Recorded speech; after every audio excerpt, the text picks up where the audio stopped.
Ba yan? Drawing pa ako eh. Ay, sir! Hello po? Daniel, may urgent meeting ngayon sa opisina. Nasaan ka na ba? Ah, sige, papunta na po ako dyan. Bilisan mo.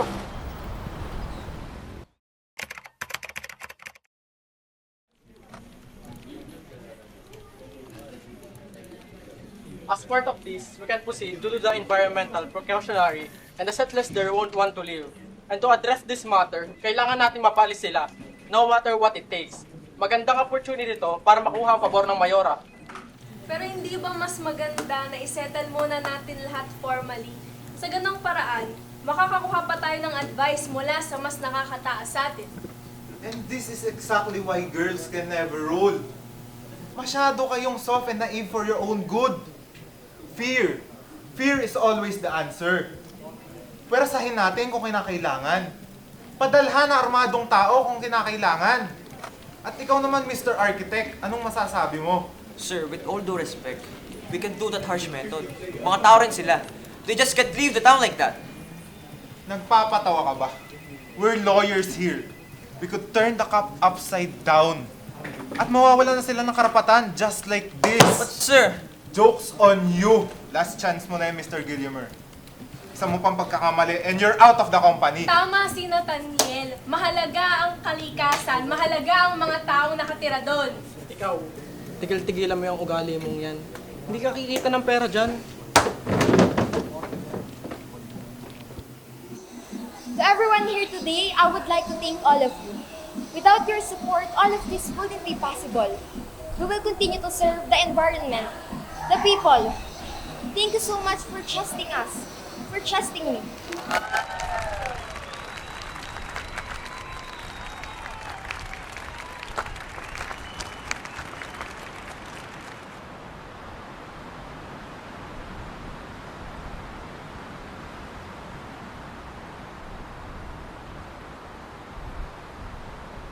Why do you look so sad? Saan ka ba galing? Nanalo tayo. Wala. Uy, sorry talaga, hindi ako nakapunta. Galing kasi ako sa meeting. Alam mo, maintindihan ko naman yan. Pero ano bang pinag-usapan niyo sa meeting at ganyan na naman ang mukha mo? Hindi ko na rin alam. Masyadong mataas ang tensyon ng mga taong sakim sa pera. Alam mo, dapat kong malaman yan lahat. Kwento mo sa akin. Tara sa coffee shop. Let's go.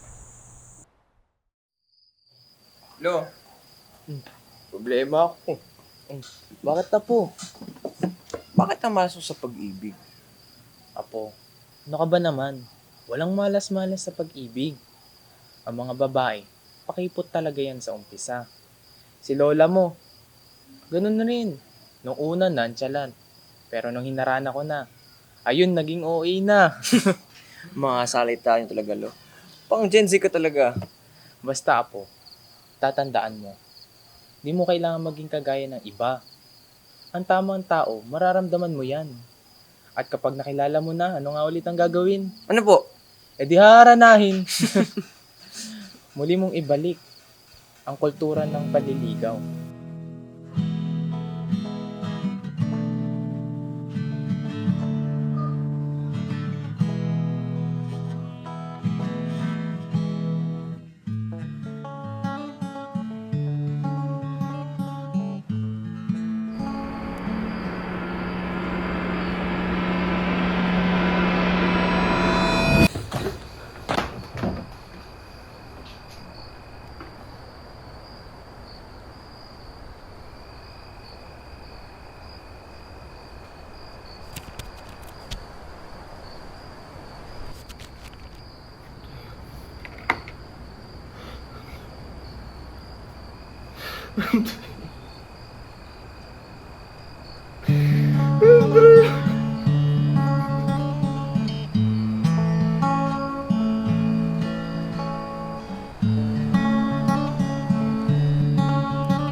Dungawin mo sana ako sa iyong bintana.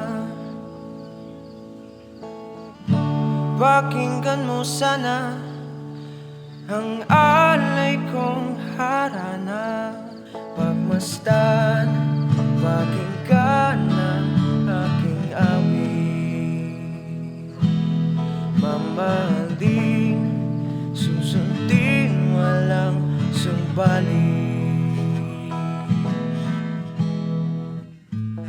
Daniel! Andrea, nais ko lang ipapatid sa yung tunay kong nararamdaman. Sabi kasi ng lolo ko, nagugustuhan mo isang tao. Nakaranahin mo siya. So sure ka na ba sa akin? Sa atin? From the moment that we first saw you, Andrea, I knew that you were the one. Kaya, Andrea, pwede ba kita dalawa? Sige, oo. Sorry. Di walang sumbalik. Ako sana'y iyong mahalin.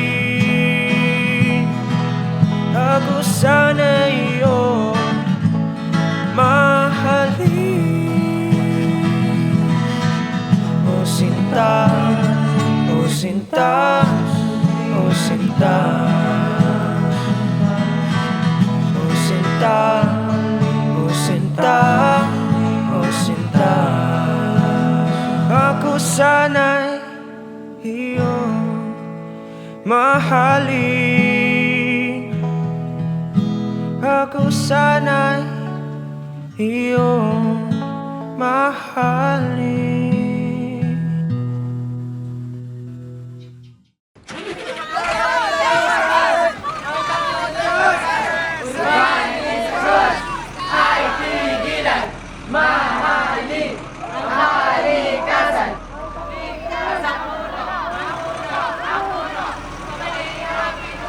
Hindi ko rin maintindihan ang tao. Alam naman nila sa mga sarili nila wala silang magagawa. Nagpupunigid pa. O, Nathaniel! Parang nasan ka? Sir, nagmamakawa ako kayo. Mag-isipan nyo naman. Di ba ko nahawa sa kanila?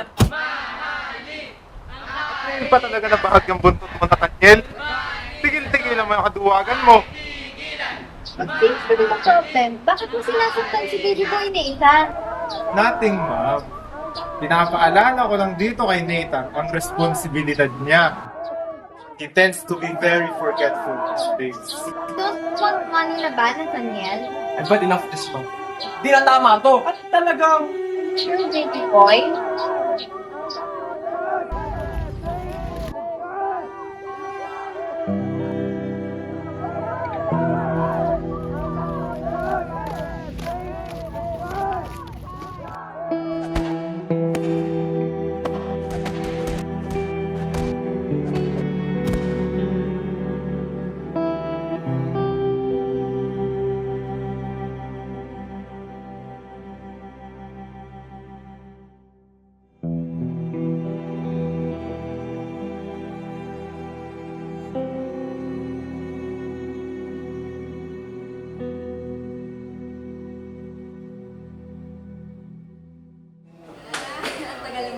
Nag-aantay kami doon. Sabi natin mo namin si Andrea, tapos ikaw pa rin lagi Jollibee.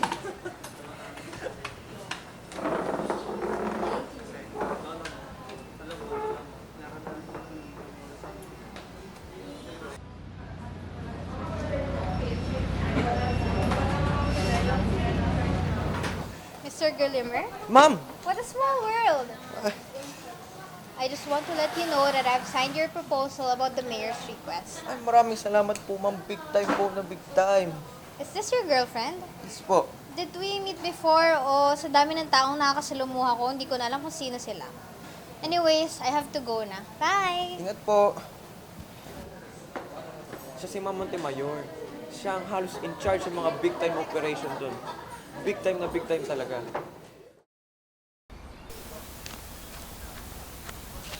Dito po, dito po.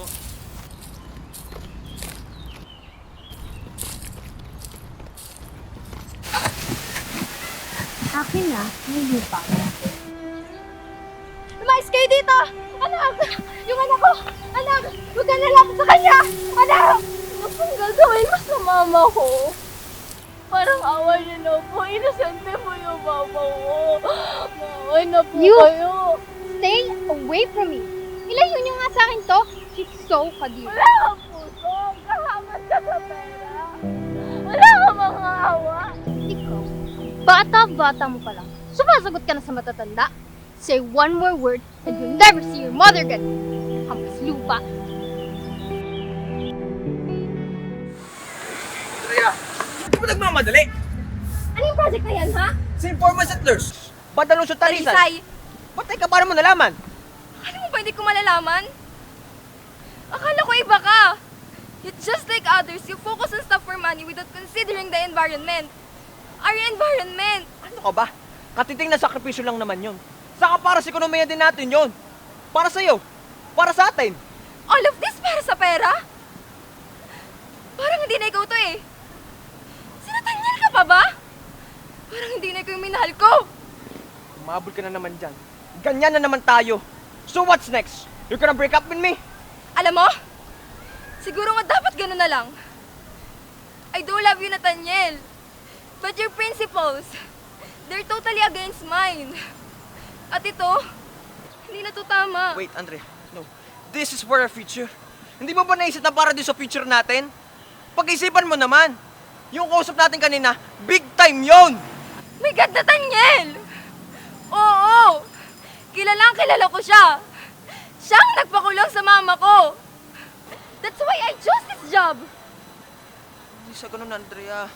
Focus on us. Sa mundo nating dalawa. Kilala mo ako, Nathaniel. Alam mo kung anong pinaglalaban ko. Paano mo ko nakakayang tiisin para lang dyan sa pera na yan? Puro ka na lang pera! Pera! Pera! Hindi sa ganun, Andrea. Pag-isipan mo naman. This is for us. Para sa ating dalawa. Focus on your own!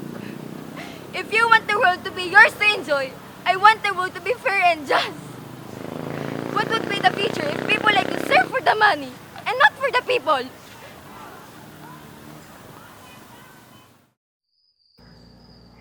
Pagmasdan, pakinggan, aking awit.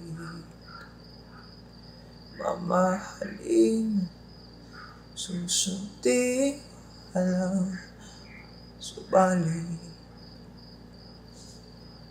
Ako sana'y iyong mahalin. Ako sana'y iyong mahalin.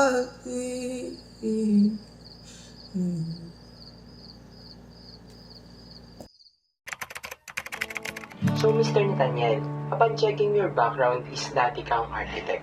So, can you tell us the story behind it? Actually, I've had many realizations. Narealize ko na hindi dapat makasarili ang pagmamahal at malasakit. Narealize ko na bilang isang responsableng mamamayan ng isang bansa, responsibilidad mong magkaroon ng pakialam at malasakit sa ibang tao at ganun din sa kalikasan. And the sad truth is, I've had to lose this much before I finally woke up and did something.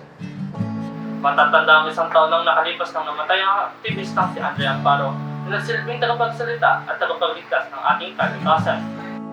So, kung nakikinig man siya ngayon, ano ang gusto mong sabihin sa kanya?